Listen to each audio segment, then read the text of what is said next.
Kevin.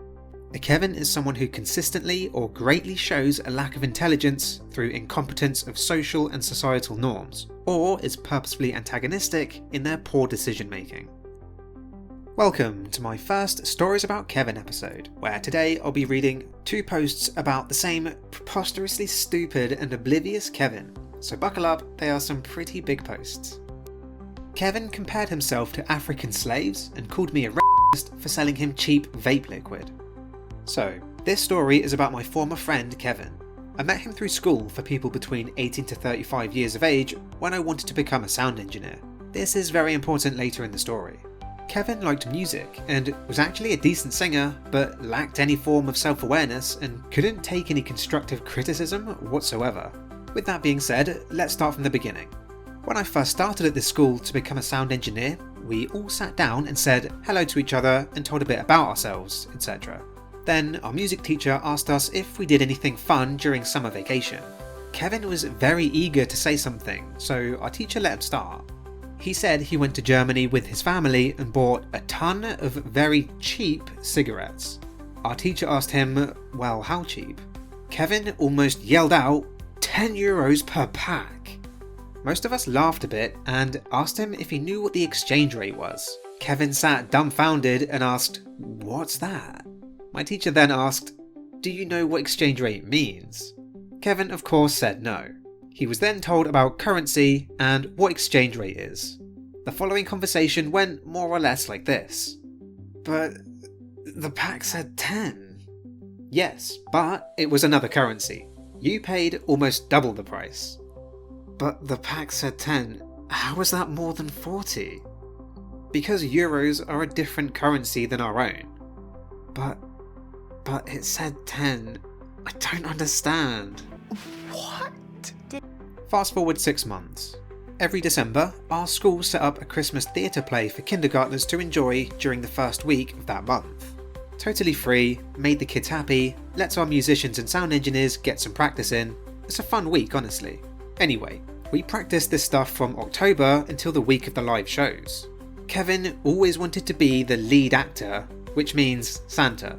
Kevin was a big guy and our school only had one costume for that part. When it was time to do costume testings, we found out that the big black belt for the Santa outfit did not fit Kevin at all. So when Kevin saw that, he flipped the f*** out. We were all yelled at. One of our guys had enough and told him, lose 30 kilos in 3 days or figure something else out. Later that day, our actors for the play had to practice their lines and some scenes. Kevin was pissed every time somebody took more than 0.5 seconds to react for their lines. So he made himself very unpopular very fast. The fun part about this is that even though he got pissed at others during practice, he was the most notorious person for forgetting his lines. Cue the live shows. Every single one of us took it seriously. Even though it was a free show for children, we still wanted them to be happy. The show starts, everything runs smoothly. That is until Kevin walks on stage. 30 seconds in and he stares blankly at the other actors because he's forgotten his lines. This continued for most of the show. You would think that it would be stage fright, right? Right? No. Kevin did this every single day throughout the entire week. Never bothered to read the script, never bothered to ask others for advice. His excuse? I'm Santa, I'm the main lead. If you don't like me, you can f*** off. Followed by hours of Facebook updates with, nobody likes me, I'm a warrior of justice, shout out to the real bros, etc. And I'm not done. This was a school for musicians, sound engineers, camera guys, even game development. We all knew we had 4 years, taking classes, visiting venues, concert halls, all the big boy stuff. But of course, our regular classes were the usual thing. Now, Kevin decided he knew better. Kevin didn't see this as a school. Kevin saw this as a place where he would sing, eat, repeat. Through the 4 years he went there, Kevin participated in one class, 1 full hour class. His excuse? I'm here to sing, not learn, deal with it. So of course we let him believe that. Finally, me and my producer talked to him and said, look, you sit on an expensive chair in $1 million studio and stare at a screen. All you have to do is stay awake. So he went to class. Did he stay awake? Absolutely not. He fell asleep, not once, not twice, but 3 times. After class was over, we went out for a cigarette. I asked Kevin, "You fell asleep 3 times, dude. How?"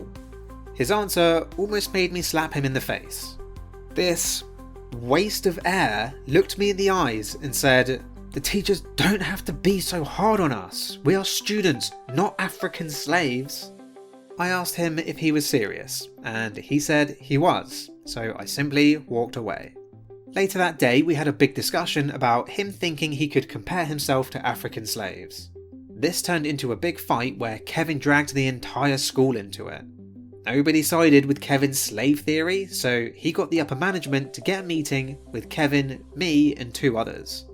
The head of the school board told me, "Apologise to Kevin or you won't leave my office." I told him that we would have a long day ahead of us, because I didn't want to apologise for Kevin comparing himself to slave trading. After a 30-minute staring contest, he decided that me and the leader not backing down was dumb, and I should go back to class. I agreed. After this, I met Kevin outside when I was smoking. He very humbly asked, "Can we talk? I cut myself with razors last night because I was so mad." How is that an appropriate reaction? I asked him why on earth he would cut himself. Kevin looked at me and said, "'Cause I read online that it's the popular thing to do when you're sad." I shook my head, called him an idiot, but gave him a hug and said that all is forgiven. I did feel very bad since he actually cut himself. He'd never done self-harm before or after that. 2 years after this, we were both done with school. I started working. He wasn't doing anything with his life. He couldn't find a job because he expected a month's pay for 2 days of work, and working 8-hour shifts are hard.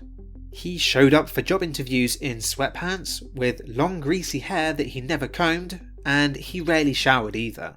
Yet he didn't understand why he couldn't get a job. Then COVID happened, and concerts weren't a thing at that point, so I started working in a vape shop to keep a steady income. Kevin vaped as well, so I sold him some liquid for wholesale prices so he saved money instead of getting ripped off. Because of this, Kevin thought I was taking advantage of him and called me every name in the book. I got kind of annoyed by that and told him, "Whatever dude, you saved more than half of everything because of me." So by me saying that, Kevin called me a racist. Kevin was a German immigrant and told me I hated Germans. So I blocked him and haven't talked to Kevin since. Yeah, as hilarious as this guy would be to watch from a distance, being involved with him must be very difficult. But your update post suggests that he probably wasn't blocked for long, so let's move on to that one. Kevin is back, and worse than ever. So last year I split up with my, at the time, fiance. Had nowhere to go or live. Kevin and I had started to get back in contact again, and he offered me to move in with him until I could get myself back on my feet. I was very thankful for this, as I would otherwise end up homeless. I started to live with Kevin, and it didn't take long for the oddities to begin. Whenever I'd buy myself snacks from the local supermarket, I would find the wrappings laying on the kitchen counter with him denying to have ever touched them. I told him he could take it since he let me live with him, but at least let me know so I could buy more if needed. Yet he still kept denying it. Through Kevin, I met my current girlfriend. She started basically living with us, something we all enjoyed fully. So one night, my girlfriend decided to have a girls' night out with one of her girlfriends and get a few drinks. Meanwhile, I was staying at home with Kevin playing some video games. My girlfriend then asked me if we wanted to join them for some beers. We of course said yes to this and started getting ready. When I came out of the shower to find some clothes, Kevin was in his bedroom. I could hear female moaning coming from his room and thought to myself, that's odd. I opened the door to ask what was going on. While he was looking for clothes, he decided to watch porn on his phone. He jumped up from the bed, trying to stop the video, and said nothing was going on. I started laughing hard and said, watching porn is normal, but maybe hide it better next time? Well, he was in his room. You need to learn to knock. Granted, looking for clothes is a strange time to decide to watch porn, but if you can hear female moaning coming from someone's bedroom, probably knock first. Anyway, I was getting my expensive perfume and getting all nice because I wanted to make a good impression, since this was the first time meeting a friend of my girlfriend. I told Kevin that first impressions matter. Kevin is an odd one and decided to grab 5 different deodorants and put them on all at once. I looked at him baffled and said, that's not how you do that. To which Kevin replied, yes, because the more you put on, the better you smell. To which I replied, dude, you put on 5 different scents. It's not gonna work how you think it is. Before we left, Kevin got a phone call from a mutual friend of ours. Kevin started talking about how he was gonna get so much sex tonight because there was gonna be a girl there. I had to politely tell him, yeah, don't count on it. To which he got upset. Kevin is a big guy, out of touch with any manners, hygiene or social awareness. Finally, we show up to the bar. I introduce myself and decide to buy the next round. Meanwhile, Kevin is trying to slide across the floor to follow me, knocking over chairs and generally seems way too hyped up. I told him to behave and calm down and stop knocking shit over. We get back to the table and my girlfriend, her friend and me starts to talk about any and everything. Kevin sat quietly and got more and more annoyed as the night went on. He'd only said 2 things to this woman the entire night and didn't understand why he wasn't making any progress in regards of getting with my girlfriend's friend. After some hours, the girl decided to go home, so me, Kevin and my girlfriend decided to head back to our place as well. When we got home, he complained about how he didn't understand why she wasn't in love with him or wanted to come back with us. I tried telling him that 1, he didn't talk to her all night and just sat and stared at her all night while looking annoyed, and 2, she has a boyfriend. He would have known that if he'd listened to anything being said. A little while later, he was accused of raping somebody, which I know for a fact wasn't true. The police told him to come to the station to ask some questions, check his phone, etc. While they were going through his phone, he was held up in a holding cell. When they released him, he came home and said that he experienced police brutality. His human rights were stripped from him. I asked him what had happened and he said, "They took my rights away, held me in a cell, took my phone, and wouldn't let me leave." My response was, okay, I get why that sucks, but that's basic police procedure. They have to see what you say, how you react, and check your phone for any evidence. That's not police brutality. Kevin then got angry and said, "But I'm innocent." I then said, right, but how could they possibly know that without checking up on it? They need to find any kind of clue or evidence to see what's true and what's not. Kevin then said, "But they should know that I'm innocent." I then get annoyed at him and growled and said, how the hell are they supposed to just know that? They have to look at and find evidence before they can reach a conclusion. That is not police brutality at all. "But they should know I'm innocent," was the only thing that he kept repeating after that. He was cleared of the charges luckily, but we knew he didn't do it. To this day though, he still thinks what the police did was illegal. Okay, looks like we've got one final story arc of King Kevin here, and to be honest, it's looking like my favourite of all of them. A while after that, my girlfriend and me moved into our own apartment, and after a while, Kevin kept asking us for money. Kevin had a habit of blowing his entire paycheck in 4 days, and had to rely on everybody else. How, you may ask? He met a girl through TikTok and fell in love with her. And I mean really fell in love with her. She made it clear to him that she wasn't interested, but he still thought he had a chance. He put his flirting skills to work and started buying her gifts on TikTok. I didn't even know that existed. Those gifts are sort of animations that show up for a few seconds and then that's it, I guess. I don't know. I don't use TikTok. He spent several $100s, if not above $1,000, on those weird animations for her, because he thought that would make her fall in love with him. He spent all his money travelling half the country to see her. Then, once he was there, he didn't have any money to return home. So he was begging everybody for money just so he could get back home. He finally broke contact with her after 6 months and an insane amount of money spent. He had also fallen in love with someone else. My girlfriend had another friend. She introduced Kevin to said girl. Let's call this girl Emma. Emma and him started talking, and Emma thought it was a simple friendship. but Kevin fell in love with her after an hour.